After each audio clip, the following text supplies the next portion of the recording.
Hello, it's Sunday, and we're back to the World War One stream because I think it's one of the few wars we're actually allowed to talk about nowadays. Or are they going to outlaw that next? I don't know.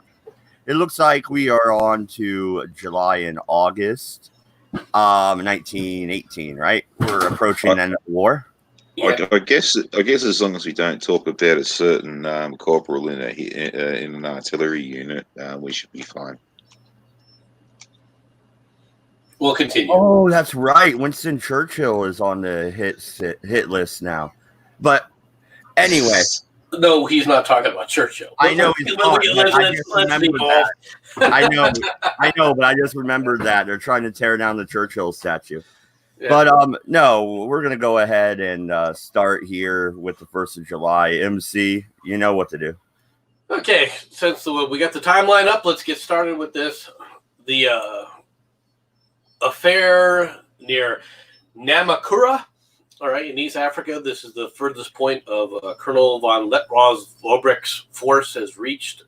Really, this is them trying to get away and fail. The Sultan Muhammad V of Turkey dies. Muhammad VI succeeds him. Right, so obviously in Turkey, in the Ottoman Turkish Empire, you're having a constant turnover disruption within the governments. And then you have the Battle of Lehamal. All right, and this is part of the Somme.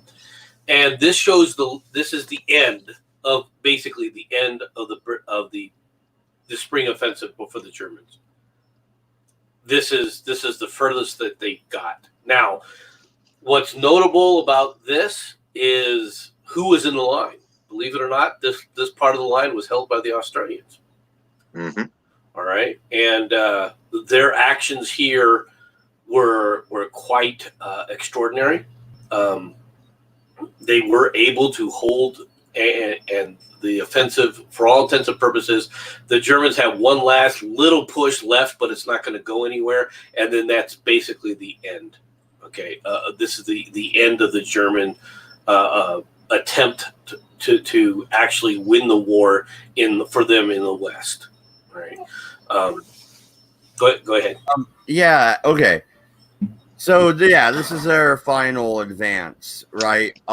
Could they have created a network of defenses here and just held long enough to maybe go into an armistice type situation, kind of like the DMZ between the Koreas?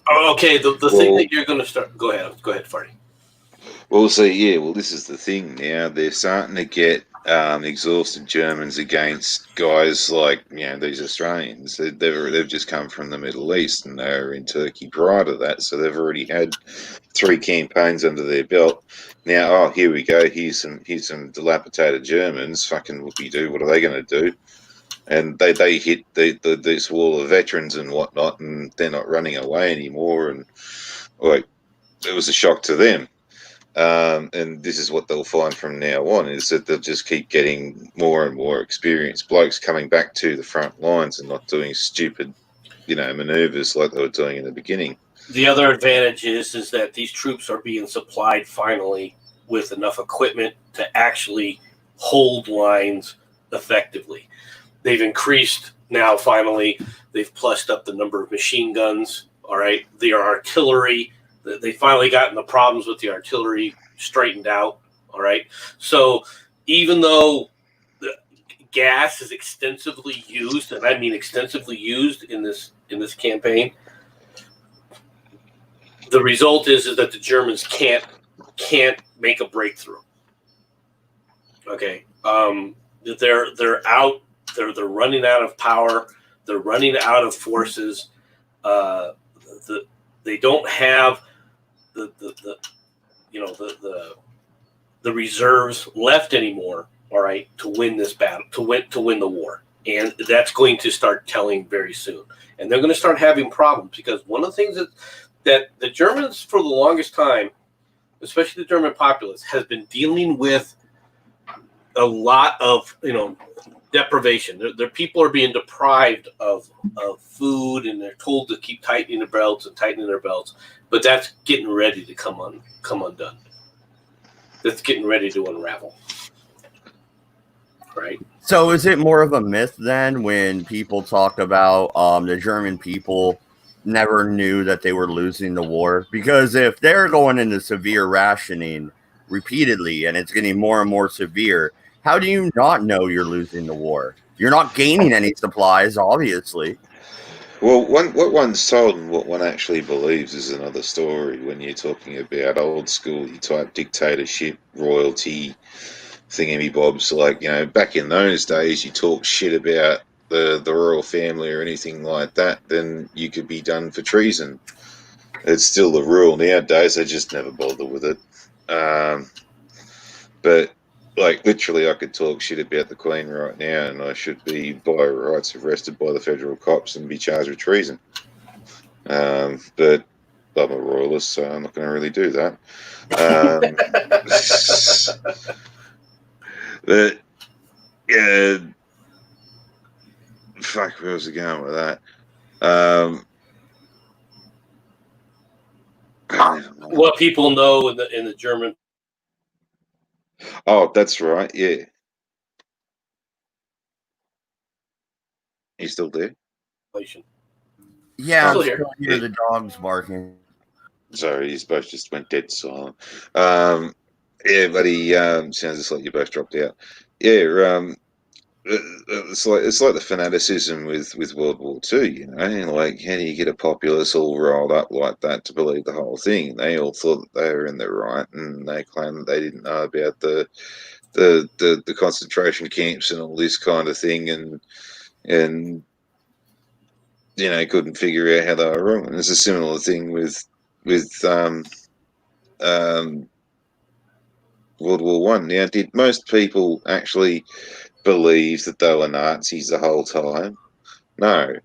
But if anybody asked, were they, did they have the balls enough to tell them? So, no, I don't really believe it. No. Well, So when you talk about winning the war, though, you got to understand this, right? The Germans looked at their biggest enemy as not being France and Great Britain. They looked at their primary enemy as being the Russians, and they did defeat the Russians. Yeah, but the Russians defeated themselves. Well, no, it was pressure by the Germans. You can't take away what the Germans did, right? I mean, the Germans did brutalize the Tsar's forces. Now, as they may have been inept and everything else, that's all true, but that doesn't minimize the fact that it was German troops, the ones who actually had to put their lives on the line to actually defeat these guys. Yeah, the Tsar's been overthrown. The new regime is pretty much instantly, sued for peace.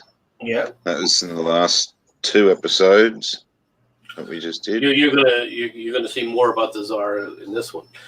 The Siberian Council declares independence, and you're going to see more on that. French and Italian forces begin an offensive in Albania. Okay, all right. This is against mainly Austro-Hungarian forces. All right, through mountainous regions. The German ambassador to Moscow, Count Mirbach, is murdered. Declaration of Siberian independence is then canceled. So they declare themselves independent, and then they cancel it. Hey, sounds like Seattle. It does in a way. All right. An agreement is signed between France, Great Britain, the United States, and Mulman Slobdet concerning Allied expedition to the Murman coast. All right. Did you hear about the bloke who was born half Serbian, half Bosnian? He woke up every morning and wanted to kill himself. Good grief. Boo. All right. Admiral von Hint succeeds Herr von Kluman as the German foreign minister. You're starting to see, and this is what I was saying, you're going to start seeing the government in Germany start to have rapid transitions, all right, as they attempt to keep a lid on the populace.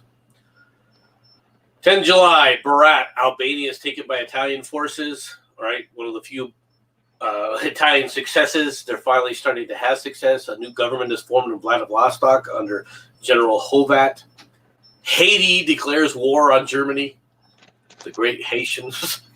And the Japanese battleship Kawawachi is destroyed by an internal explosion. Now, they say it was an internal explosion, and it was in harbor, okay? But nobody knows what happened, all right? They never did figure out why this battleship sank and then capsized. Now, on board were approximately 1,033 people or so, 600 of which died. So over half the men that were on the ship died. Now, was there any? Did it look like maybe a boiler exploded? No. What they think happened, all right, is that the initial report that they came out is they said they suspected that cordite had exploded after it gotten too old and degraded. Okay, but there's no evidence of that. All right. They initially looked into it to see if somebody, a saboteur had gotten on board, right, and did it. That they couldn't find any saboteurs that were on board. What it comes down to basically is the same problem that everyone's been having with the battleships and the battle cruisers, which is if you're not, putting this stuff and taking care of where you're putting the powder, okay, it's an accident waiting to happen. And anything could have happened. All I know is that it basically blew up and it sank in 2 minutes. So, exactly why, no one knows. Well, you can take this into consideration is that the Japanese had, as we've mentioned on prior occasions, they'd modelled themselves after the British, even to the point of wearing British uniforms and the Japanese versions of British rank and things of that nature, and even to the point of British British warships. So remember also too how many times we've reported, random detonations of British ships in particular in harbours and stuff like that. And some of them have been ammunition detonations and things of that nature. And how many of the vessels involved in Jutland were because of partially they were overloaded with ammunition to begin with, had them in places where they shouldn't have been, behind blast doors and things like that. Out in the open. They did have some blast doors open in some vessels. But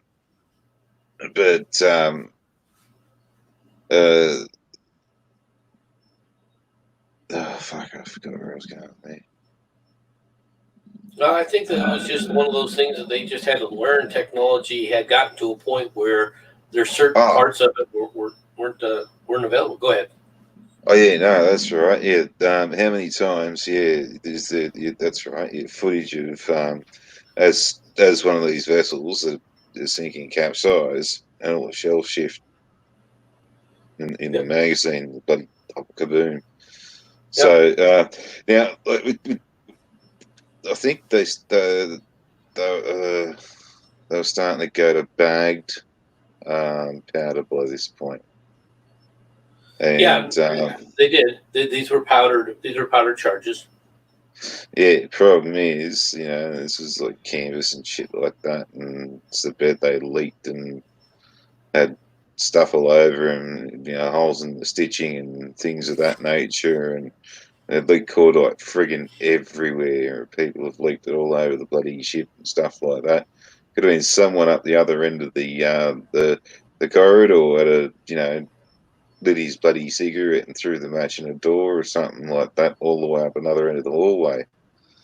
Yeah, hit the floor and burnt straight up in the magazine. It could have been something like that very easily. Right. The other thing is when this happened, the weather was real severe. All right. But that doesn't mean that I mean, they were in harbor. Okay, so the ship wasn't actually in any danger of anything. They were in their normal harbor, right? But it was pretty windy and pretty rainy.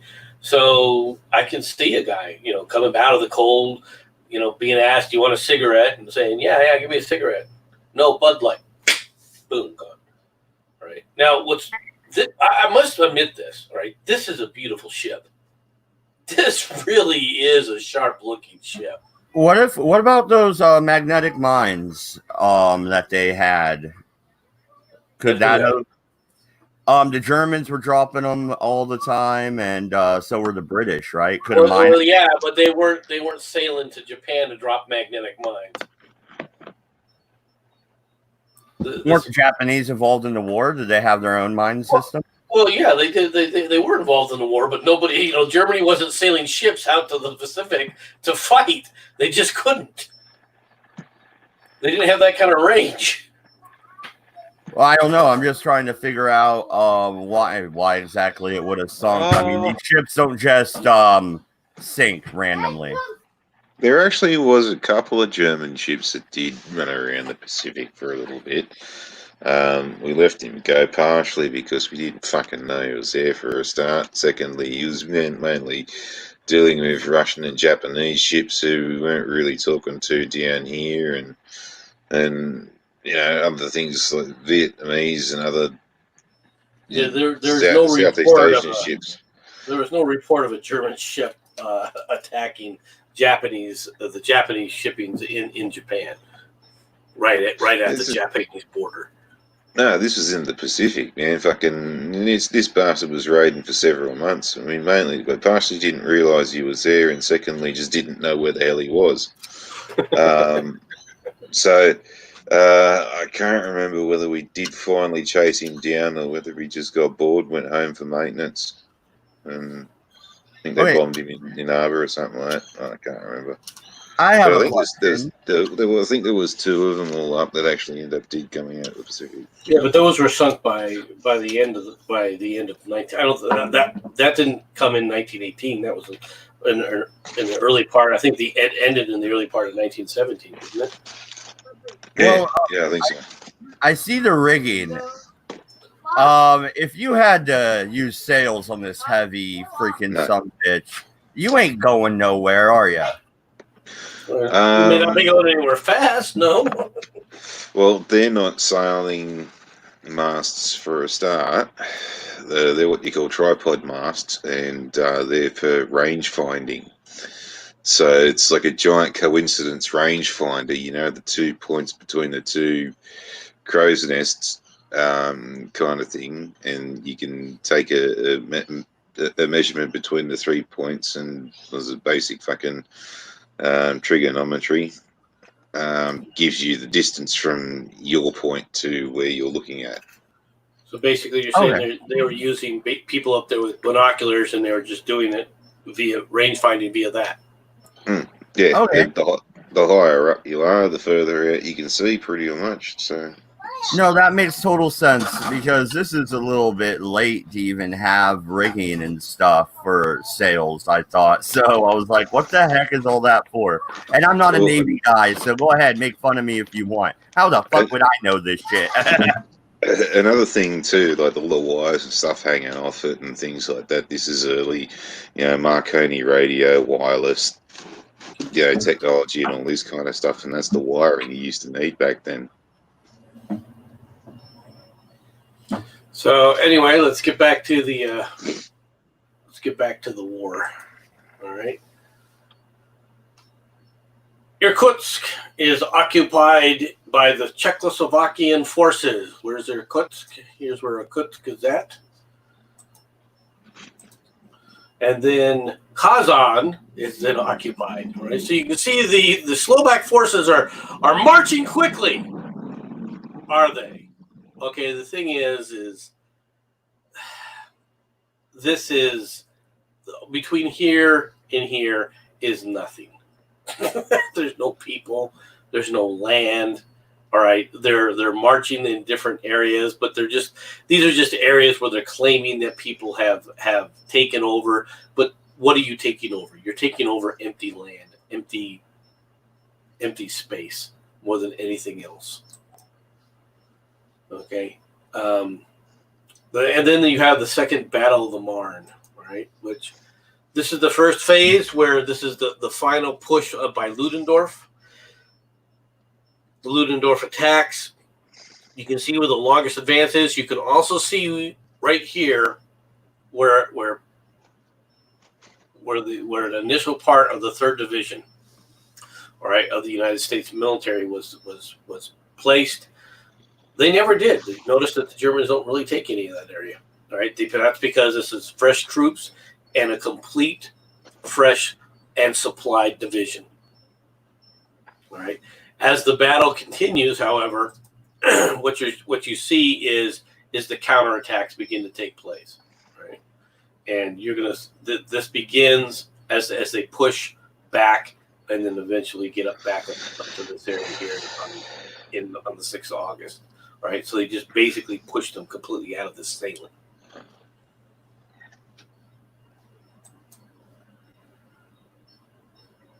British government protests the sand and gravel agreement between Germany and the Netherlands, which obviously there's not much that anybody could do. All right.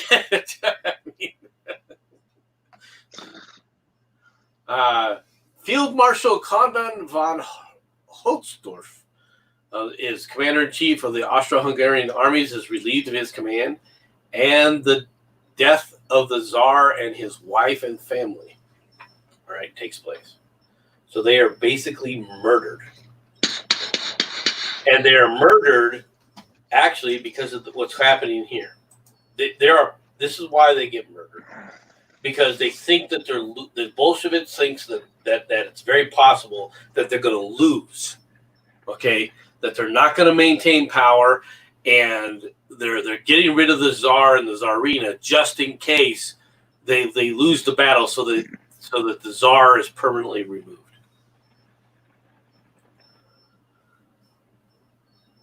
RMS Carpathia is sunk by a German U-boat in the Atlantic. This is the ship that saved or rescued survivors from the Titanic, and Monica, Michael, and hundreds of others stranded in the Americas at Naples. Sir L. Worthington Evans, all right, succeeds Lord Robert Cecil as the British Minister for the Blockade. Was there anything significant about that, Farty? I'm thinking. I mean, obviously the guy served as Minister for the Blockade for 2 years, basically putting everything into place.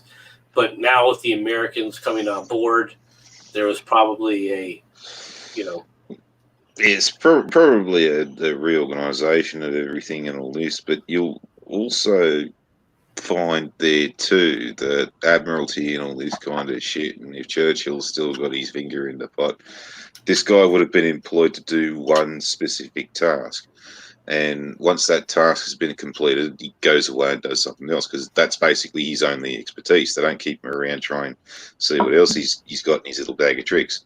So if this guy had been around for a couple of years, Churchill probably put him on to just organise the blockade.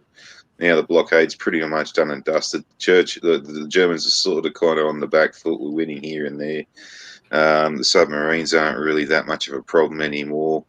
The general consensus in Germany is the population aren't really eaten, so the blockade is working. So what this dude originally did has been done pretty much. So now there's going to be another element to this, which this Robert Cecil fellow will be taking over to deal with. Okay. Honduras declares war on Germany. It's like everyone's now declaring war on Germany. Yeah. Go ahead. Yeah, I have to stop you there. Okay, I get it. Now they see the writings on the wall, so they're like, let's side with the winners.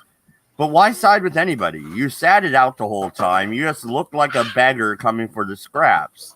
So why declare war? Just stay out of it. Honduras, of all places. I mean, really?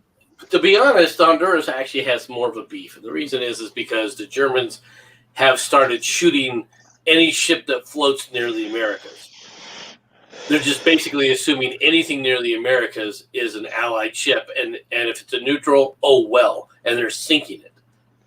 Well, there is two parts to this, and part of it MC just touched on, which is the Germans are picking on the South Americans, and the South Americans basically go, well, fuck you, Germany, we'll side with North America. They've got a bloody big navy, go mess with them. And secondly, it was also part of a lot of these trade treaties and things like that we're talking about in the earlier parts of the war. Where it literally was a case of if you want to send anything to Europe, it's got to go through a British blockade, and if we don't like you, we're keeping your shit. You're either with us or you're against us, and this is now sort of basically the thing of the Americans going to all the Americas, right? Well, all right, you're either with us or you're against us. What say you, Venezuela? What say you, Bolivia? That makes sense. British operations in the Trans-Caspia begin. Well, see, they've still got to trade and all this kind of stuff. Like, if they want to be neutral and all this, they've still got to trade with everybody else and things like that. And if they're neutral, they're still allowed to trade to the Europeans and things. And the French are still allowed to buy war goods and stuff like that. And if something's coming out of Honduras that's pertinent to the war effort and things like that, the Hondurans want to sell it, the French want to buy it, and to do that, they've got to side with the Poms. Well, it makes sense. I mean, come on. what would you be doing? Right? Oh, yeah. The United States cruiser San Diego sunk by a mine off Fire Island.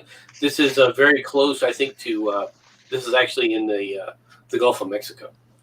All right, so it does show that that the German submarines have a reach. All right, but to be honest, it's very limited. They can't stay on station. They can go there and come back, and that's about it. Could there ever have been a chance for them to, instead of using some of these U-boats or whatever, to attack shipping lanes? What if you designated 3 or 4 submarines as transport units and use sneak spies into the U.S., disrupt our industry? Throw a wrench in our economy. Well, they did land spies, and those spies were quickly caught and killed. Yeah, and transport submarines. They did, in fact, have the giant transport submarines. We did mention this earlier on in the war and things like that. You'll find that that with the whole efforts to start sinking ships around Florida and that kind of a place.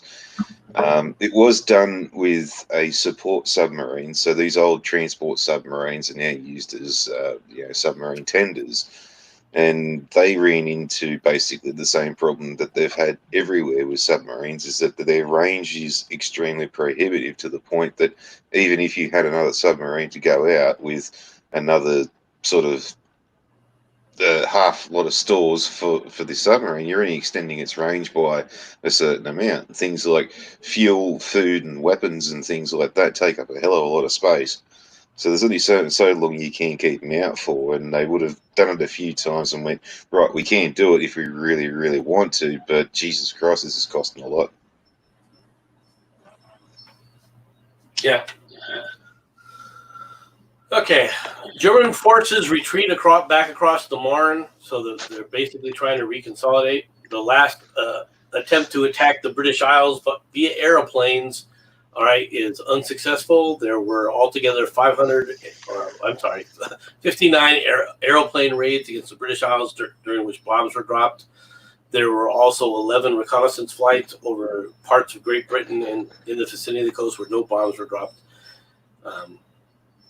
Then you have the British defense of Recht, all right, which is basically it's a spoiling attack by the Ottomans, but it doesn't go anywhere. Chateau-Thierry, or Thierry, however you put it, all right, is retaken by the Allied forces. The Allied offensive in Albania is stopped. The Battle of Soissons and Okerk begins, right? for the British. This is on the British line, right? On the northern part of the British lines. This is this area here where they begin now to start taking the advantage and start pushing the Germans back. That's where this is going to begin. Right. So the march, the counterattacks are beginning. They're not great offensives, but the counterattacks are beginning. The bulk of the French Expeditionary Force joined the Northern Russian Expeditionary Force at Murmansk. Right. A coup d'etat in Baku, the Bolshevik government replaced by the Central Caspian dictatorship. The British. Go ahead. Yeah. Okay. So where the Allies are pushing back, I doubt they had the technology to do something like this or the supplies. But what if they mined their positions and then drop back a little bit, redig in, and not only explosive mines, but is there a way to use chemical weapons in a mine form to where you're not actually dispersing the gas in big clouds? You wait for them to be on top of the son of a bitch. Well, yeah. You can booby trap anything to set it off later on. Well, that's basically what they effectively have been doing the entire time with the mine situation. I mean, like in front of the trenches is just not open land with nothing there. There's hedgerows of barbed wire, and then there's fields upon fields of mines and things like that. There are clear ways through the mines, but they're mainly just so as you can funnel people in front of your machine guns more effectively. But they've figured things out. Go ahead. They figured things out by now, though, that artillery barrages and things like Bangalore torpedoes and tanks and things like that will deal with your minefields and things like that. So we already know that they're there. We already know that they're coming. We know how to deal with them. Well, it's a good idea. You're just a few years too late. They already tried that. Yeah, the thing about putting mines and stuff like that is exactly what Farty said. Are you going to survive the artillery barrage that starts at the beginning of it? Some mines might, but not enough to really make a difference. All right, so what's the point? What's the point of putting a minefield out there if most of it's going to get destroyed in the first few seconds of the next battle? Well, I was more or less thinking of the gas weapons and chemical weapons aspect, because if you're throwing throwing it in grenade form or canister, what have you, they see it coming and they could throw their mask on and be prepared, right? Okay, so go ahead. Both sides are using chemical weapons pretty extensively at this point, and when they start an artillery barrage, it's when the wind is blowing toward the enemy. So once again, you put gas mines out there, what's going to happen? It's going to get destroyed with everything else, and it's going to blow the gas right back into your own troops again. It's not worth the effort. Yeah. Gas is really just a crappy weapon to begin with. It's a weapon to disable and send terror. It's a terror weapon more than anything else. It's not an effective military weapon, all right, in and of itself, from the standpoint of what are you going to do with actual troops. Mainly because troops know how to handle it, and where it really is effective is basically on civilians. So it's like I said, it's a terror weapon. Okay, fair enough. And they didn't have the cool mines that pop up and fucking do shit. Well, once again, those mines would be great, except for the fact that if the enemy has artillery and can saturate near his artillery, those mines are useless. All mines are not going to. If you throw artillery into an area, the minefield that you had there is going to get destroyed. It just is. That's just the way it is. There are some mines that are seismically linked to each other that fucking, if you set one off, it detonates the whole pattern of the bastard. So, if you just happen that fucking, your number one scout fucking trips a mine while you're in the middle of the fucking field, it'll send a whole detonation straight through your section. Right. And if you hit it with artillery, you don't have to worry about it then, do you? Yeah, that's part of the whole thing of a Bangalore torpedoes. It's just a bunch of explosives you lay over the top of a place where you think there might be bunches of more explosives, and the shock of that's supposed to detonate them. So, Okay.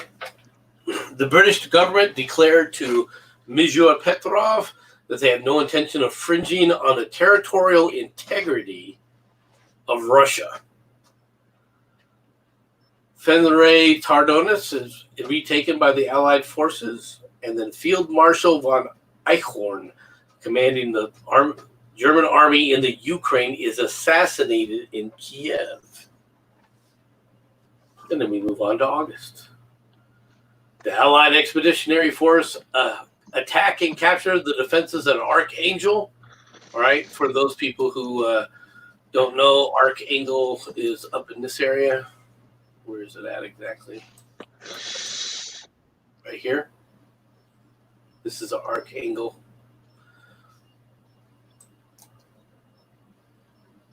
The Battle of Soissons, or Battle of Soissons, occur ends. Soissons retaken by the Allied forces.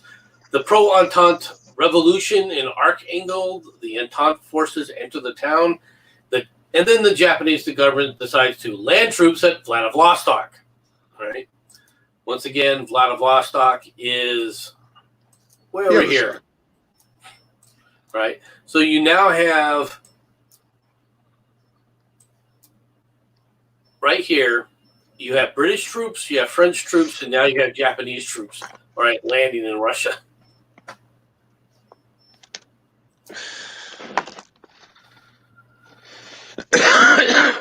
Land of Vladivostok, the British ambulance transport Varilda is sunk by a submarine. And how many medical ships and Red Cross encampments and ambulances and stuff like that have the Germans taken out by now? And are the Allies saying turnabout's fair play? Nope. Yeah, quite a few, and oh hell no! Every time it happens, there's mass outrage. Well, what are the Allies going to do? There's no turnabout fair play, as in we start bombing civilian targets. We start wiping out Red Cross targets in Germany. No, well, that's sort of you don't have the range. Purpose. You can't really sort of go, well, stop being an arsehole or we'll be an even bigger arsehole just to make you out to be an arsehole. Kind of doesn't work like that. And what else are they going to say to the Germans? Oh, stop fucking shooting our bloody hospital ships or this will mean war. I mean, he's not wrong. I mean, what advantage does it give you to shoot at their Red Cross ships or the Red Cross areas? What advantage does it give you? It doesn't give you a good advantage. What were we going to say, Farty? So there's no point to doing that. Sam as Sultan Ara, the Persian prime minister, resigns. British forces arrive at Baku in the Caspian Sea. The Bolshevik committee at the Enzrai is arrested by the British authorities. All right. That was in London, right? They were coming in and trying to undermine the British government, right? Farty? He might be gone still. It might have been. I haven't really studied that aspect of it, but I think you're correct. I think that they said, look, we've had enough of this. Well, yeah, because I know later on in the Cold War, London was crawling with commies. Oh, yeah. Well, during World War II, the freaking London was crawling with commies. They sent some of the commies to sit up there and get the secrets of the atomic bomb. Basically got routed to Russia because of communist spies, including several that were hand delivered and hand picked to be delivered by the British, right, over to the Americans. But let's continue. The last attempted attack by airship is unsuccessful. L-79 or 70 destroyed. There were 51 airship raids against the British Isles, which bombs were dropped. There were also 8 attempted raids that were either did not reach the coast or for which other reasons failed action. There were also 59 airplane attacks in which bombs were dropped. right? So once again, it repeats that. Total number of air raids in which bombs were dropped was 110 during the war on Great Britain. The British government declares to the Russian people, it's a declaration of the Russian people stating that they have no intention of interfering with Russian politics. This is a major mistake because not only are they interfering, they should have put it outright that they weren't going to tolerate Bolsheviks. They could have saved the world a whole hell of a lot of freaking pain and suffering if they had said, you know what, enough of this crap. When you think about it. General Foch, right, is created Marshal of France. He is now basically in charge of all the military forces inside of the on the Western Theater. That includes the Americans, the overall American, command or overall military command. Basically, Pershing, all right, works under Foch as far as strategy and stuff goes. Second Battle of the Marne is now over. The French cruiser, I'm not going to attempt to butcher your name, sunk by submarine in the Atlantic. And then you have Vosquet Delou, appointed Persian prime minister. The Allied Amiens offensive, or the Second Battle of the Somme, begins. And then the Battle of Montpellier and Des Armines. Basically now, that's this. They're going to try and push these salients. How many battles of the Somme were there? Well, it depends on what you consider Battle of the Somme. And they're normally people think of them as 2 to 3. Right. The first Battle of the Somme is the first major British offensive, which gets crushed, and then the second Battle of the Somme is this one. Okay, and when it comes to the French at this point, we had talked about it for quite a few different episodes previously about how the French were demoralized and they wouldn't go up and over anymore. Well, now they have the backup of the Americans. The war seems to have shifted. Did they get their mojo back? Are they going up and over now? Begrudgingly, yeah. Yes, but not in mass. Not the way they were, right? Not with the kind of just mass insane charging. Now, part of this battle starts to take place here. You were talking about York. This is part of the Salmon Hill salient, which is going to reduce here in just a bit, right? This is where the U.S. forces basically are in this area here. And they got pretty close to Paris. And you can go ahead and continue. I just wanted to point that out again. It's quite... that was a feat in itself in World War I. I get it. World War II, the Nazis took Paris fairly quickly, but that was a different war. The British government informed the Finnish government that they're in no way hostile to Finnish aspirations on the Murman coast in Karelia. Mont Didler is retaken by the French forces. Mushabar Malek, the Persian foreign minister, resigns. The Battle of Amiens ends.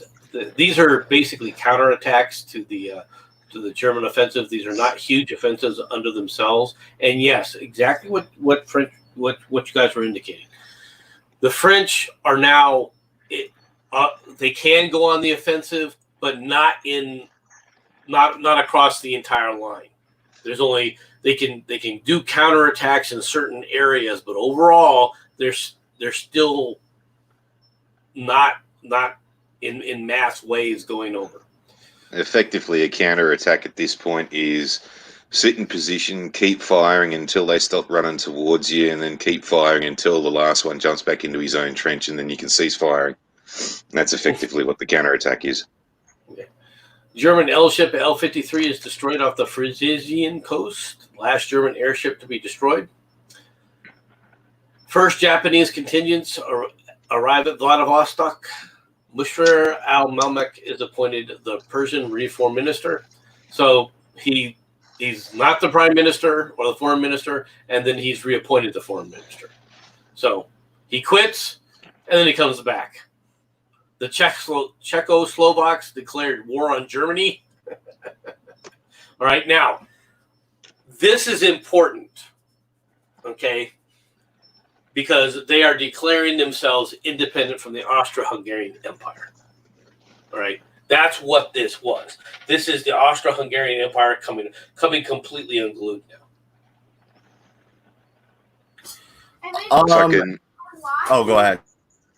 Well, you just missed the trick there. You could have given me grief about, and the fucking Aussie over here gives us shit about joining the war late. Like, for fuck's sake, this was like right on their doorstep, literally.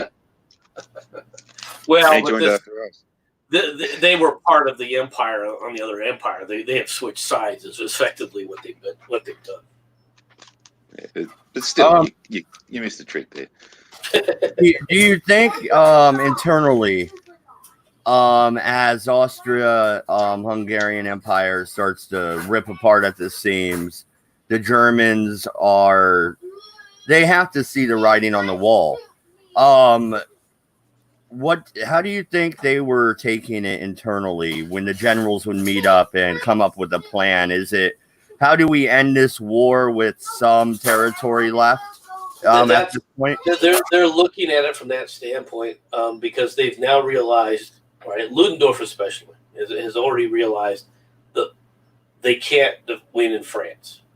Okay, it's just a matter, and as things start to come apart, I mean, they can't just keep continuing the war. They just don't have the resources, and the people are not going to tolerate it, right? So they start putting out feelers. It just isn't going. Hello, memes.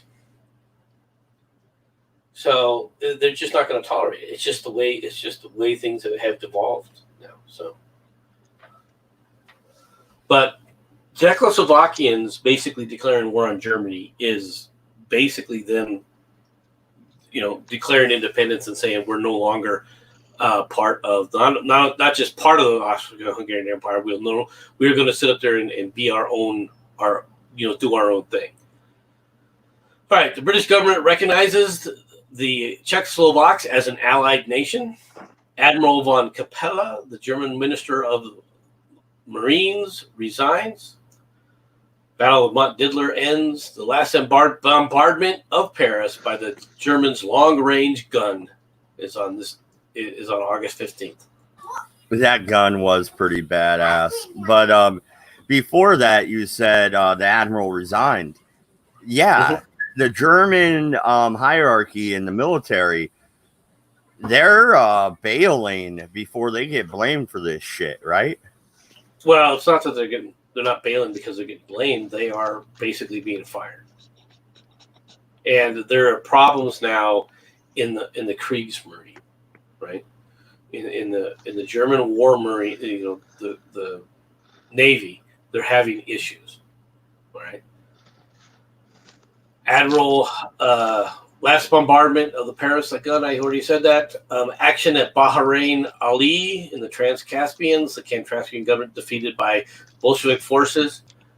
Vice Admiral von Benecke is appointed German Minister of the Marine. Right. Second Battle of Noyon begins. Right. The Slovene National Council meets in Ljubljana. Ljubljana.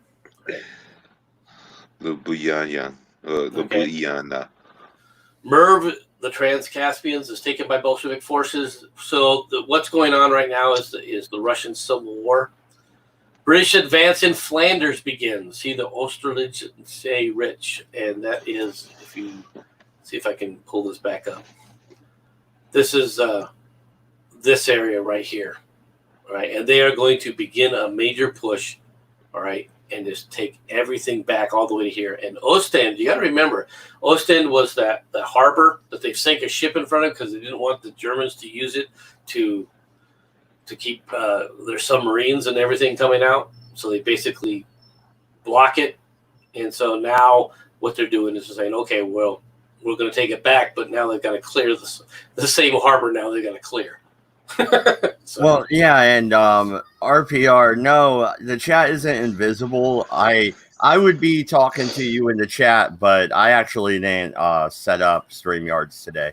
Farty did, so I don't have the ability to respond.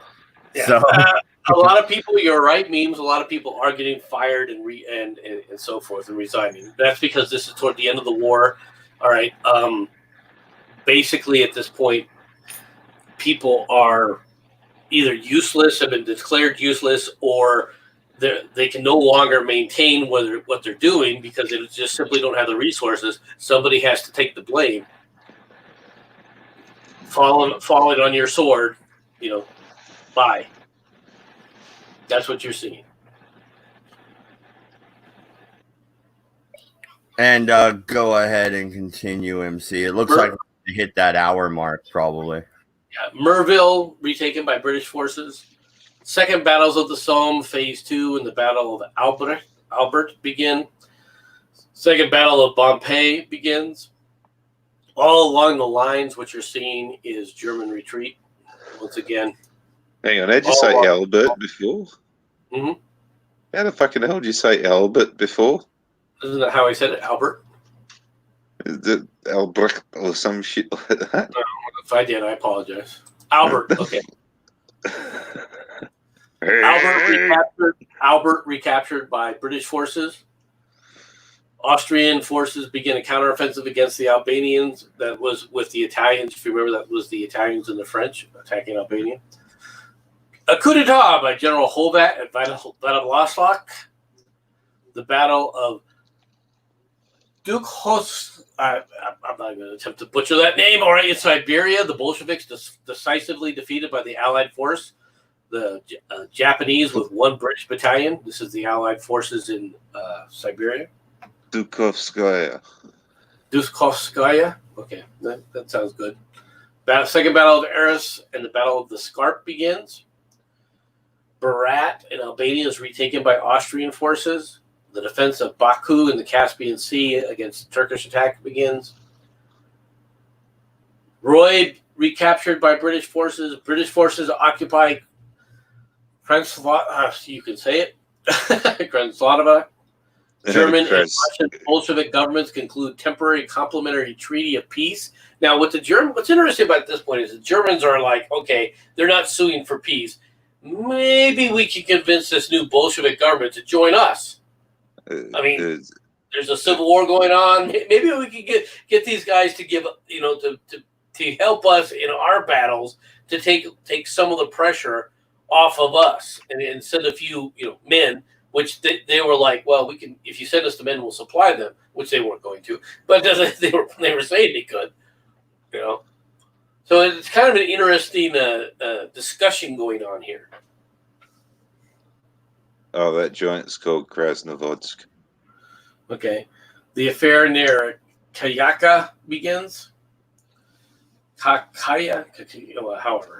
all right, Bampumui is retaken by British forces. Noyon is retaken by French forces, and the second battle of Noyon ends. And that's once again these battles all along these lines. Chateau 3. What? It says caca. all right, Beavis. Not a problem. Well, that's like caca. Yeah, it's just caca. Caca. It's actually pronounced caca. Battle of the Scarpe ends. Bay of Noel retaken by British forces, and Lieutenant General Sir C.F.N. Macready, Adjutant General Home Forces, Great Britain, resigns. Can you make those titles a little bit longer? Do you think? Oh, by the time that fucking arsehole. By the time that bloody arsehole died, be Lieutenant General Senior brackets RET or RTD, fucking CFN, DFS, BSc, which is bloody bronze swimming certificate, fucking OAM, bloody OBE, fucking. Hang on, the cunt was already a sir. Yes, he was already knighted. So no, those two are downgrades. Anyway, let's go on. For the final two things, the German forces evacuate Mount Krenel, and then Captain Cromie, RN, naval British attaché, murdered by the Bolsheviks in the British embassy in Petrograd. So, the wonderful allies that they were decided to butcher a naval attaché. I believe this was they claimed he was spying. Is that correct? Yeah, he most likely was. Well, yeah, but you didn't. I mean, a naval attaché in the embassy. I mean, that's a pretty bold move. So some dude on the side of the road in London. Yeah, that's true. So, the war, I know we keep saying it, but the war is winding down, and you're seeing the Germans pretty much do a complete 180 on the Western Front. Is there any way they could have turned this around? What if they concentrated their troops along their own borders and sued for peace? No. Okay, that probably they probably could have gotten away with that if they had done it. They said, "Look, we're going to go all the way back to Germany." The thing is they were like, "We've captured this territory. Why should we surrender it?" Okay, you got to understand the mentality that they were thinking, right? They probably could have got the Americans to at least Wilson may have actually said, "Look, if they're willing to go back to that," but there were going to be other problems, and that was they were going to have to get rid of their fleet. All right, that was non-negotiable. All right, and of course the Germans were not going to just give away their fleet. They were not. I mean, that's just the way it was. Okay, so it could have been a starting point, but it wouldn't have happened. Yeah, but MC, would the United States of America give up the U.S. Navy because we lost the war? I don't think we would. I think we would fight to the last man. Fuck you. Well, technically, you kind of did. I mean, there was the London Treaty and the Washington Treaty, which downsized the size of, your battleships and all this. And while the British and the Americans claimed that they were keeping up with the bloody rules and stuff like that, everybody else wasn't. And that's why you had things like Bismarck and Tirpitz and fucking Yamato and shit during World War II. So technically, yeah, you have had your navies neutered a couple of times in history. I don't remember us. I remember us voluntarily downsizing our navy in peacetime, but I do not remember another country forcing that upon us. I might be wrong. Well, the Washington Conference at the treaty there, we agreed to, like, what was it, a 5-3-3 rule? Yeah. All right. Yeah. That didn't really downsize us so much as it in a way it did downsize us, but not really, because what we were doing is we were retiring older ships anyway. So the reason we even agreed to it was because we were going to get rid of our older capital ships. All right. And redo them. The thing of it was that, the things that you were replacing with what were half decent ships would have been basically heavy cruisers by the end of World War II, like your South Dakota class, battleship and stuff like that.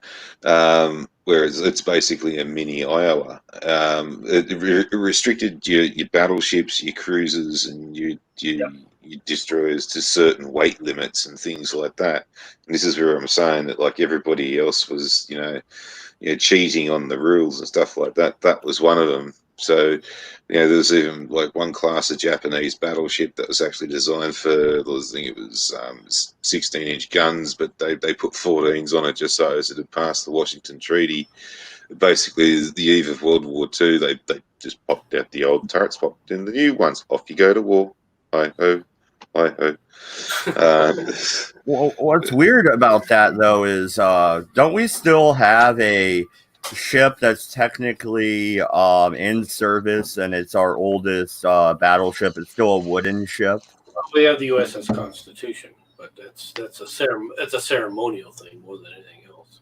Well, yeah, we ain't like, yeah, it's time to go to war with Russia. Yeah, send it in the Constitution. Yeah, the HMS Victory. It's a 400-year-old wooden ship. Still floats. Still, it's a flagship of the British Navy, but you ain't fucking taking that nowhere. Yeah, exactly.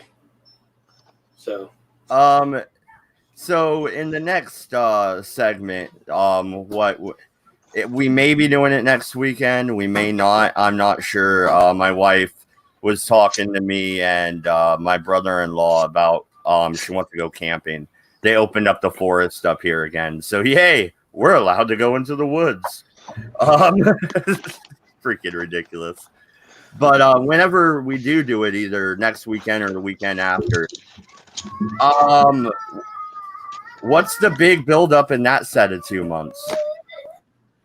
the big thing is going to be the continuation of the U.S.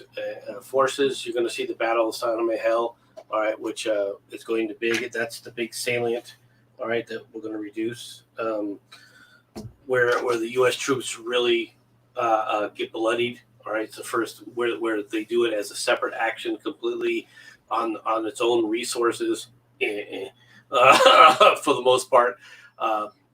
And then, of course, there's going to be the assaults on the Hindenburg line, and then you're that's basically what you're going to be seeing is now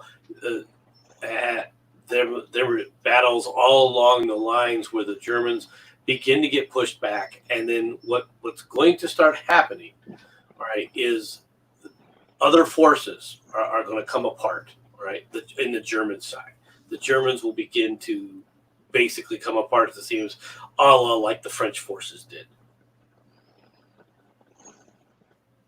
That's what you're going to be seeing. All right. Any last thoughts, Farty, before we go ahead and get out of here? We actually kept it to an hour this weekend, so that's good. Nah. All right. Well, thank you, everybody. Hopefully, I'll be recording in the next couple days, and you guys will have another Vampire the Masquerade episode up. And we're gonna have more Red Eyes sporadically throughout the week as the shit show that is America continues. Yeah, unfortunately, that's the way it is. So, and Farty, I'm done. We're out of here. Have a good night, everybody. Oh, just before we go, real quick, just say good day to Genesense, Bobby B, Memes, and Mr. Goatman. All were in the chat. Terribly bloody sorry. Anyway, boys and girls. good night, everyone.